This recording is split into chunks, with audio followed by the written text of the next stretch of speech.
A little bit late tonight, doing a little research, figuring some things out. I think I found pretty sure I found a decent example of how to do what I need to do with BuildBox roughly. Um, it's not quite the same thing, and it's in an older version where some of the settings and templates are different. So I don't know how well it's working, but it at least pointed me in some of the right directions for messing around with getting the ship on the bottom of the screen to move left and right, but not up and down, getting the background to move, although it seems like it's really hard to get that background to move. Like every example I've seen of building the BuildBox game of the style that I'm looking to emulate does the vertical scrolling sort of backdrop, and that's I want to do. You're moving sort of like diagonally upward. I want to do like a 3-point perspective is essentially what I'm trying to say, and I'm trying to figure out a way to pull that off. So like with the standard format, you've got just this flat depth scrolling by in the background, and that could work. It's not what I'm going for, because one of the things with the flat perspective as it scrolls from top to bottom, it doesn't vary the distance from objects, so nothing seems to recede. And I feel like basically with artwork, like if I've done artworks that try to give the illusion of looking into the distance, that 3-point perspective is achieved on a 2-dimensional frame by basically doing angled lines that radiate from a point. The difficulty with that is that in a game where the background moves, I don't know if there's an easy way to do a radiating moving background. I don't think there's a setting to do that. There is a setting where you could do an invisible object that radiates like a cloud or starry effect. So like a sort of like a sparkler. And I could probably do that for a starscape, possibly. But I feel like there's got to be another trick. I don't think I could do a a left side moving off to the left and a right side moving off to the right, because that's going to get you two scrolls moving in opposite directions. So it's going to be more like a book, like a book match essentially. So it's going to be radiating from it's not going to be radiating from a center. It's going to be scrolling in two directions from a line in the middle, and that's not going to be quite the look I'm looking for. Now, I've sort of got on the back of my brain a possibility here, and that is to take a really, really high definition stack of images of a spacescape where there's a hole in the center. And I need to get it so that the hole is as big as, say, the screen of a phone, if I'm going to make this a mobile access game, or the screen of a monitor, and essentially just start zoomed out and do a stack of images like that, so that every image you can zoom in on that point or zoom in towards that point, and then at the center of that point do the motion of your next image that you're going to zoom in on. That's a possibility of doing it. I'm not sure if the stacked backgrounds do that. I know there's a way to animate backgrounds, and I feel like that's the way I want to animate it. I don't know if there's a setting that lets me do, and I haven't seen an example of anybody doing that with BuildBox. So it would be touching on new territory. But I may, for right now, just set up as a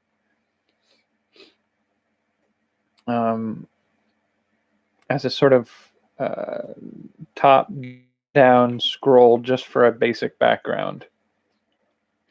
So I now know how roughly to get my ship to move just back and forth on the bottom. Fire bullets.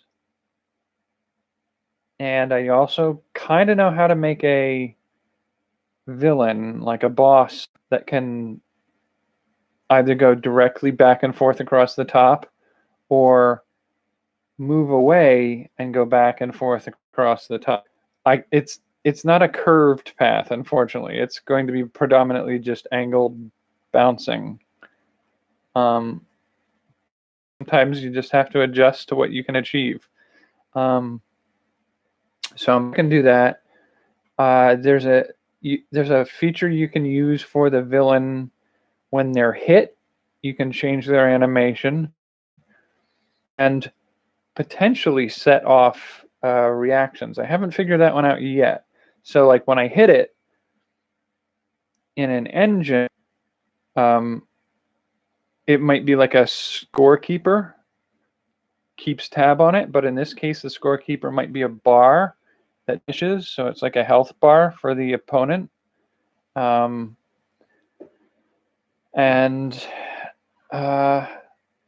If you main deck, that would be where it would drop coins. I'm trying to figure out whether or not they should be dropping anything on you. I'm not sure about that because I feel like the thing that's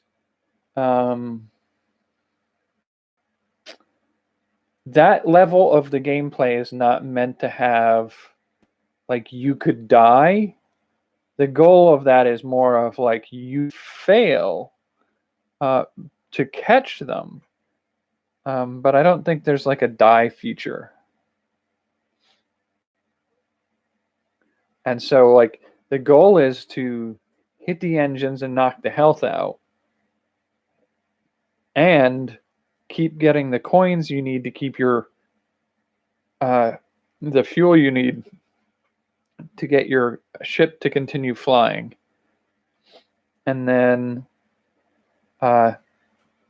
I'm thinking if it's possible, I'll do a counter at the bottom, like a timer, telling you how much time is left on your flight time, so that you know you'll have to hit the ship to get a coin or a fuel piece to keep your ship going. And if it gets down to 0, I feel like there's I'm not sure how to pull it off, because usually in that type of game, if you fail, if you lose the game, there's an end game screen that usually your character dies. But what I want to do is not have the character die, but have the enemy escape. So it's going to recede into the distance. And I don't know if that's possible yet. I haven't given that a try. And then the other thing I was playing around with from yesterday that I was trying to figure out was if I could do the targeting as the ship rocks forward. The targeting would go downward, and as the ship rocks up, it would go too high. I don't know if going too high is as possible as I thought. I really feel like the top third to a half of the screen is going to be the enemy ship. And I don't want to have to do such a rock back that the ship gets so close to the front of you that you're aiming above it. But I could potentially do that. I may have to decrease the size of the enemy ship. And what I got to thinking about was like the feature for the ship that you're flying in can be the bob up and down thing. That means I'm going to have to adjust the animation of the movement of the background and the movement of the ship, the villain ship, and the targeting of the villain ship. I feel like could be like a scope sight almost. And when that scope sight drops below the ship, it will miss. And I think I need to set it so that the bullets go directly to that target sight and then stop. So if you're below the ship, they're going to head toward shrink in size and then disappear. If they're above the ship, potentially doing the same thing. I'm not sure I'm going to do above the ship. I was thinking I could do like the engines of the villain ship are the targets you use to eventually stop the ship from escaping. The body of the ship is what you aim for to get the coins, and having them be on the middle and top might be a way to go. I might be able to, if I just make the size of it small enough, make it so that you can go above it too. I feel like that really shrinks the images though, but that might be actually beneficial. I think I was going for too big and I mean, it becomes a point where like, if that villain ship too big, it's just the top of the screen doing this, and it's not a full, weaving evasion pattern. That may be something I have to do. Yeah, and the artwork, I have the artwork done yet, but the artwork is something I can always do later. I got to figure out how I'm going to artwork for it. I feel like I could do some pixel art on the computer. I could paint, draw, or otherwise illustrate them by hand on paper and then go into like Photoshop and trim them out.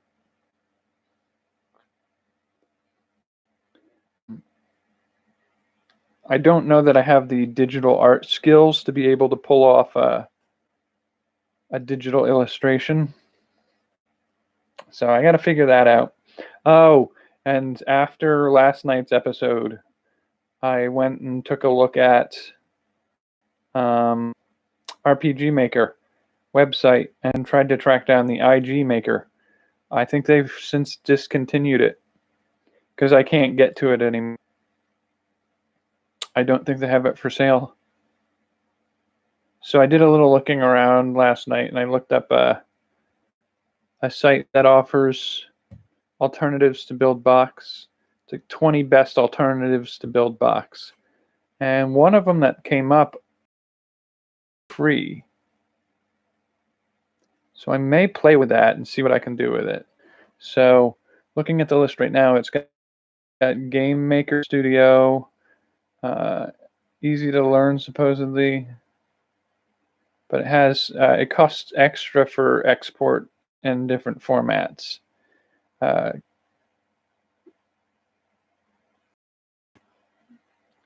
Constructive, quick, RPG Maker. What was the one I was looking at? Okay, so I was looking at Game Develop or G Develop.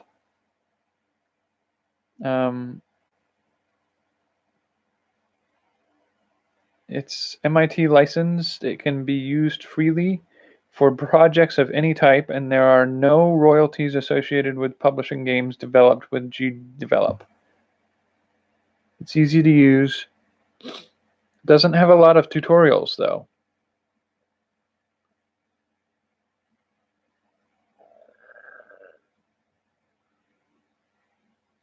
And it looks like it's very generalized in all its features, so it's a very simplified version. But I'd be curious to see what I could do with it.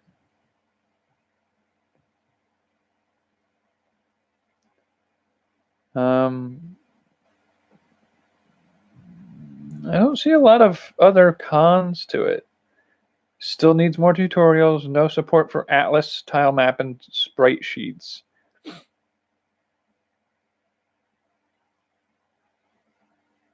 So I don't know about, like, that might become cumbersome. Behavior of objects are rather generalized.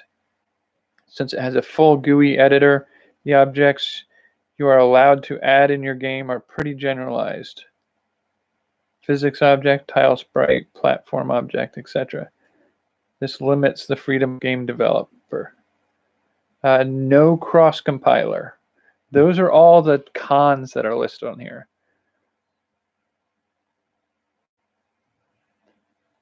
So I may dabble with that because it seems like it's a low barrier to entry. Now people talk about Stencil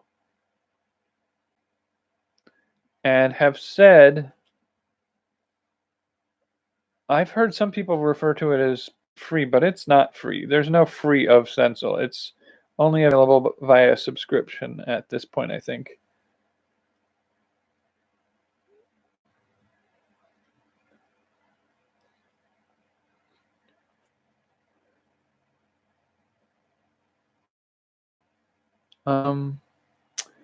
Godot was one that I think, I don't know if I was referred to you by you or if I got that somewhere else.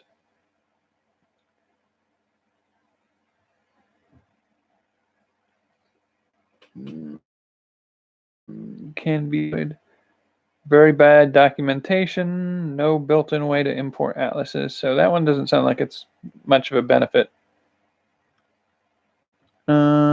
Orcs. I don't know what some of the prices are on some of these, so I have to look. Corona SDK is closed source. Since you don't have access to the code, you can't make changes to the SDK. Although it does say Corona SDK is completely free. That includes pro tier plugins.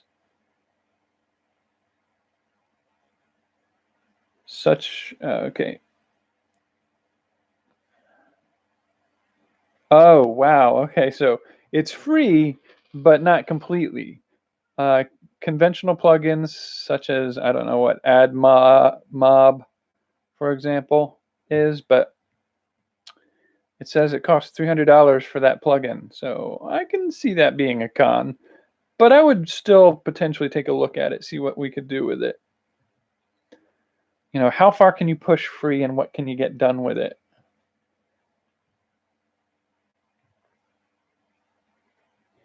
And there are a few others in there. I'll take a look at some other time, but I'm a little disappointed. My subscription ends in September, so I got time to play with BuildBox still. It's basically you sign up for BuildBox and you get a year. And 1 year of usage, I believe, I can look it up again, see if they've changed it as a deal. And my deal got me 1 year for, no, that's not what I was looking for. I don't want the forum. Nobody's answering on the forums. It's completely useless to me because nobody talks about anything.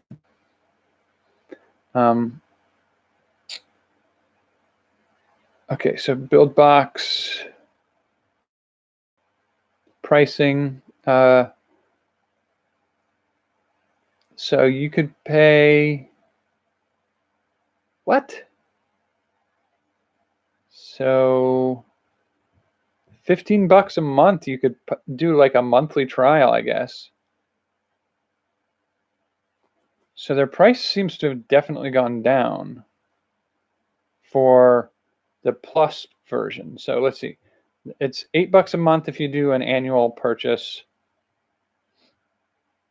A monthly purchase is $15 a month. Let's see. You get one world maximum, 15 scenes, which could get you pretty far. If the only game you'd create with it is a simple rocket ship flying through the same type of level for 15 scenes. Scenes can be relatively long. Then yeah, a whole game produced that way relatively easily.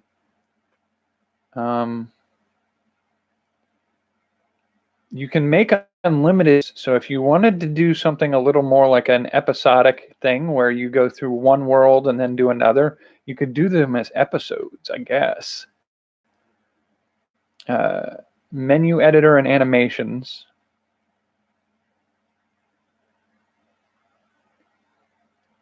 They've got animations now, so I may be able to do cutscenes without using a world to do it. Actions, effects, well, maybe not. Maybe animations are referring to like the character animations on the screen. Advertising and monetization, advanced feature setup. To customize the loading screen for the $15 a month version. Mobile export. You do not get additional export options. But if you go for the second tier, the indie tier is $35 a month if you do it monthly, or $20 a month if you do it for the whole year. So $20 a month for a whole year. I think that's the tier I'm on. So I get 3 maximum worlds, and I get 45 maximum scenes, which for the most part would get me most of what I need to do. I think my biggest problem with it is like the first game that I'm looking to potentially do with it is bare minimum 4 worlds. Because a world is when you can change the mechanic of the game. A scene is the change of the backdrop. So you can build a scene so it's the entire screen of your phone, tablet, or computer. And once it scrolls to the next part of it, that's a different scene. And then the next part of that is a different scene. And so you can build with, you usually don't need much more than like 8 to 12 scenes to do a decent level. Now, and then a flying level, and then a running and jumping level. Those are 3 different worlds. And you're going to be using different mechanics within those worlds. So you would use all 3 worlds. Now, looking at my ideas for the Captain Mr. Space Ninja that I'm working on, my world designs are going to be the, for lack of a better term, we're going to talk Space Invaders, followed by Whack-A-Mole, followed by potentially a platformer style game, followed by Catch the Fleeing Object game. And so that's 4 worlds already. And if I want to do, like the way I designed and wrote this game, it introduces you to the character with a story element. Then you do Space Invaders. Then you do Whack-A-Mole. And between Whack-A-Mole and between Space Invaders and Whack-A-Mole, there should be a little animation to segue to the next play feature. And once you defeated them through Whack-A-Mole, there should be a sort of animation that leads you into the next round, which is more of a platform or a maze or puzzle solver game. And then the last one, there's a big cutting to detail sort of like a big chunk of the climax to the story, followed by the last type of game. And then maybe a cutscene at the end of that for like the end and potentially roll credits. And as far as I know, the only way to do a cutscenes and stuff like that is to make a make a world where the events are pre-timed to happen. So like instead of going to a world and finding an enemy that you punch or shoot or something like that, what you're going to end up with is your character stands there and you really don't have any control other than hitting the space button as if it's shooting a gun. But each time you hit the space button, instead of a bullet leaving or an action happening somewhere else on the field, what actually happens is it initiates the next line of dialogue and the next part of the scene. And so you essentially build it as a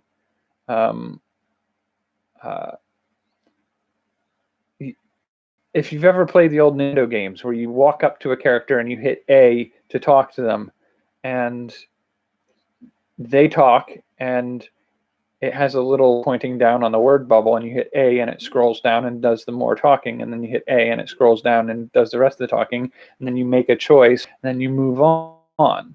That's sort of something, but it would have to be done in its own world, I believe. So cutscenes in this would be hard. Now, if I had to do an individual world for each of those cutscenes, that's even more worlds that I have to do. But there's theoretic a way around that in which you can do a shift between worlds. So you get to the end of level 1, shift over to world 2, and when you finish, like you do an interaction in world 2, you haven't finished world 2 yet. It just sort of gets to like, this is a portal that leads back to world 3. Then at the end of world 3 is a portal that leads back to world 2, and world 2 resumes from where it left off 4 with a continuation of the animation. So if all of the cutscenes have the same animation style and same interactivity style, then you can make them all part of same world, and you can only do the first scene or section of world 2 before you have to go out and complete 3, then come back and finish part 2 of world 2. I think that's one of the ways you can do scenes with BuildBox. But I know they were talking about adding a cutscene feature, but I'm not sure they've done it yet. And I feel like they're working on their subsequent next iteration. So I think they're working on Build 3 now. So I was looking at BuildBox here. So Indie Level has those things that were missing. So the customizable load screen and the additional export options. Indie Level has. Indie Level is $20 per month or for a year, or what was it for a month? It was, I think it was $35 a month.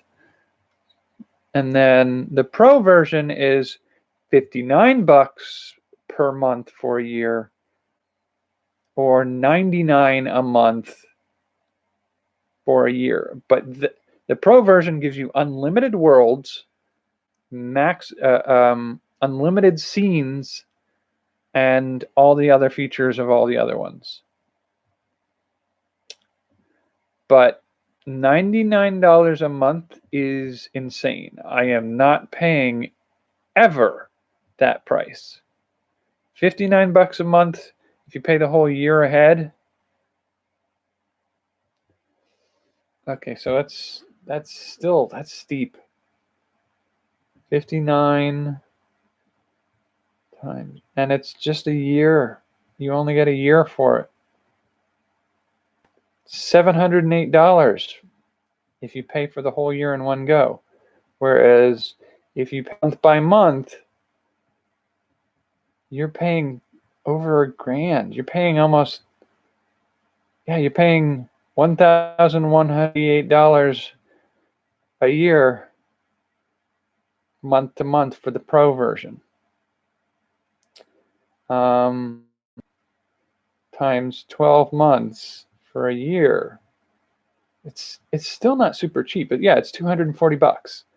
That's still pretty expensive.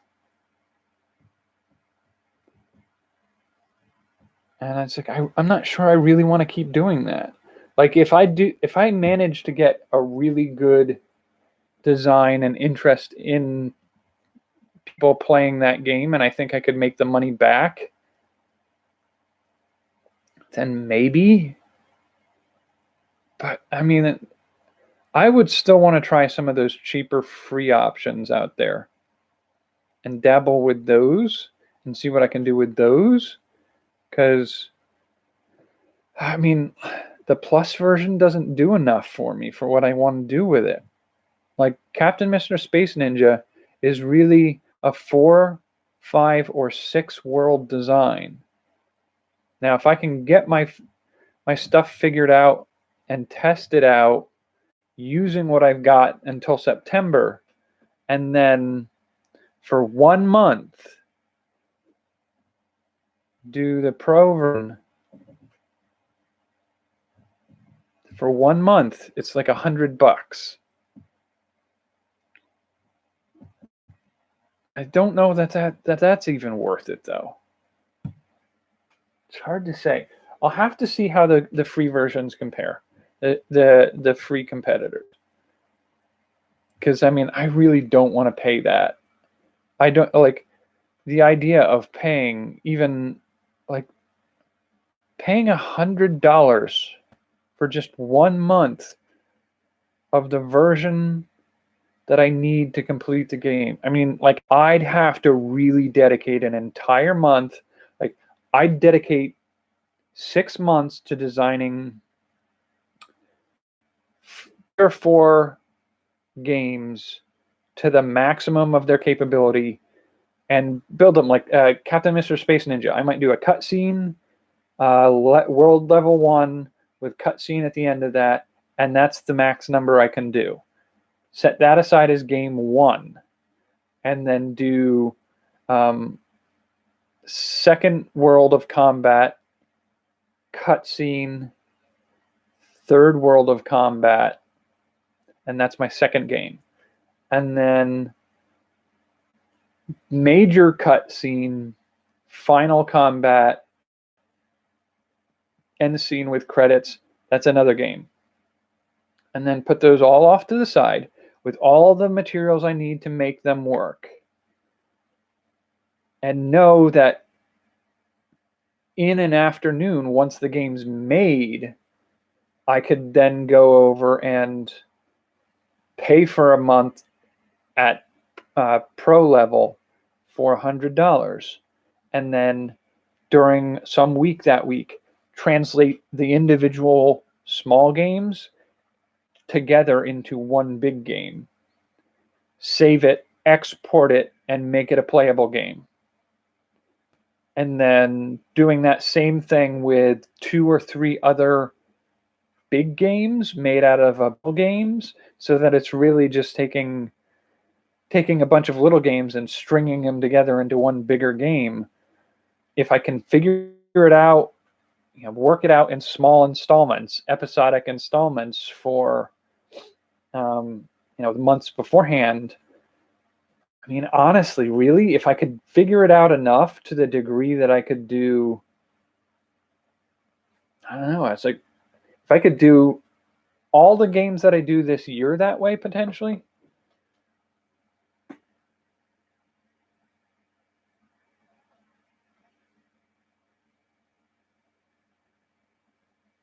And I feel like it does suggest on that list that there are at least 2, like the list I have here. I'll see if I can post the link.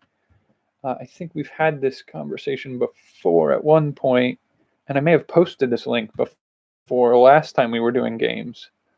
But this is an updated list, I think, for the year. So this is, okay, so that site recommends 20 different game creation engines.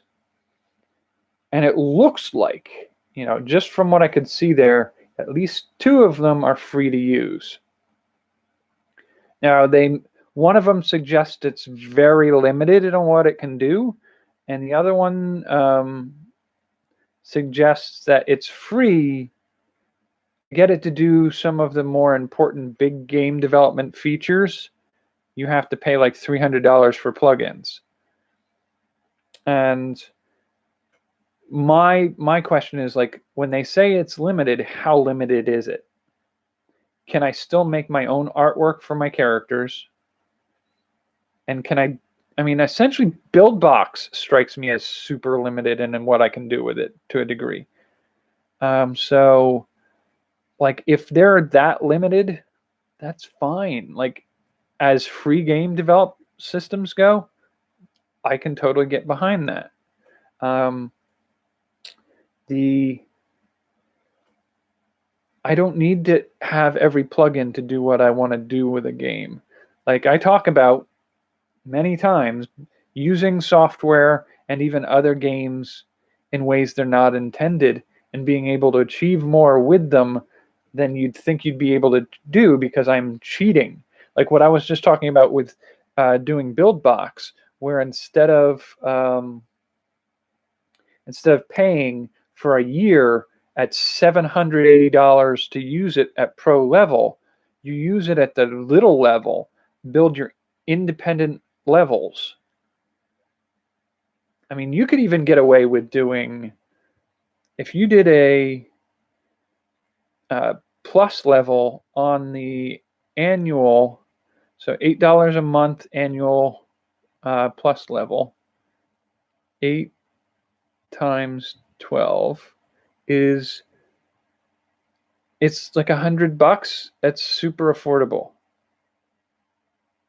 So $100 a year, that's not super bad. And you get to build one world with maximum scenes of 15. Now you don't get the ability to customize your loading screen, and you don't get additional export options past mobile and Windows. So, but if you're using this for prototyping, I feel like I don't think it was their intent to make it this way, but if you built, like if I were to do this again, I would probably rethink it doing I would go that first tier, that plus level, and to build a world with 15 scenes in it, save it as a game, do a cutscene as its own world, save it as a game, do the next level, save it as a game, do the next cutscene, save it as a game. So you've got, like, in my case, you're having at least 6 to 8 games. And it's like, well, they're not even great games by themselves, but I just build a library of all those little games, and I then do something similar for every game I want to make in a year. Just like that one can be one of 2 for the first week, and then 2 more for the next week, and then 2 more for the next week, and then 2 more, and then probably 1 or maybe even 2 more. So I can see potentially doing 9 or 10 game designs over the course of a year at $8 a month for like $100 for the year, $96. Building up these little folders full of mini games, and then at the end of the year, for $100 again, instead of getting a year of mini game development, I can do 1 month where I can down and take all those folders of mini games, take all the content that I used to make them, and basically use them as a recipe for rebuilding them in a unlimited world, unlimited scenes, export in any format you need, and custom start screen. So, once it's already made, it's just re-entering the same information you made when you made the first version of it. And so that's $200 that gets you a year to play with it, building mini games, and then $100 in a month to compile them into multiple full-length playable games. Like, if I had my druthers, I think that's the way I would do it now. And I may do that this time. I do not think I will ever go back to the indie level. I don't think, in the long run, I don't think I got $200 worth of value out of this. And $200 for the year is just, it's not a plausible repurchase for me. But if I can finish up my zombie game, the Slime Boy game, Captain Mr. Space Ninja, People of the Clear Waters, and say 2 more games by the end of the year. I mean, technically my use of it ends in September. But if I can play with it a little bit more, I may drop back down to the plus level for I think plus level is $15 a month monthly. So it's almost double to do it per month. So September ends my use. So October, November, December, 15, 30, 45, $45. It's not super bad. But yeah, I mean, one of the things I do want to try to figure out before I do something like that is, like, the features I'm not able to do with BuildBox in its plus level rather than indie level. I want to learn how to do them and figure out what I'm going to do for each of my games first. Do a test run, figure that out, and pull them off. Because once I can't do custom start screens or export in other formats, I won't be able to test it. So I need to be able to figure out, like, so that when I do get it for the month at pro level, I don't have to learn how to do that during the course of a week. I can just do it. And so, like, I think that's what I'm going to end up trying to do this week, is plot out how I break down all the games into mini games, and then see what I can really do over the next few months up through September. And then once I lose it, I may get 3 or 4 months of the lowest level.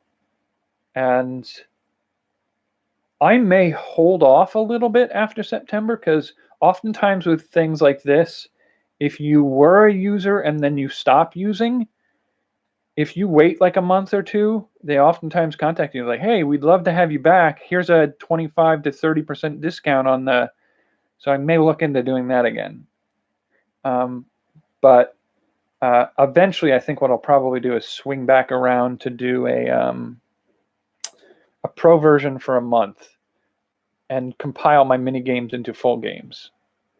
And then once I've done that, I got to figure out, I have to figure out if listing a game on some of those services where I could sell them once I'm finished, I got to figure out if no longer paying a subscription fee to BuildBox makes it so that I can't make money off of my games or publish them through some of those sites.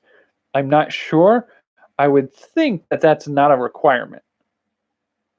Like once I've built the game, if I install like advertising on the game, like banner ads, I would think that it wouldn't have to go through BuildBox in order for me to get paid for the advertising on that game. Or if I list it for $1 download on Steam, I would think that I'd be able to list that and get paid directly from Steam, not through BuildBox. But I haven't tried it, so I need to try that out and figure it out first. And we're at 46 minutes. I need to call it. I have to go to the bathroom, and I got a lot of things to do tonight.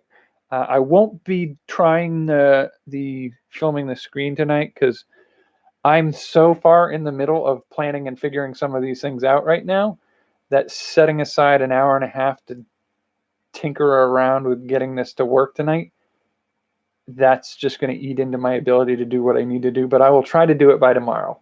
I won't guarantee tomorrow either, but I will see what I can do with it because I do want to see if I can get this camera and internet to work together so that I can show my screen when I'm working on projects. I want to be able to get that to work, but I can't seem to regularly get it to do that stuff. So I'll see if I can figure that out this week. If not, maybe next week. So I'm going to call it here tonight. Thank you for joining me, and we'll talk more about some of this stuff tomorrow because I'm really getting into the possibilities here. All right. Good night. Take care, and hopefully you're feeling better than you were earlier. If you're not by now, then maybe go see a doctor again, but hopefully you're feeling good. All right. Have a good one and take care. So, end stream.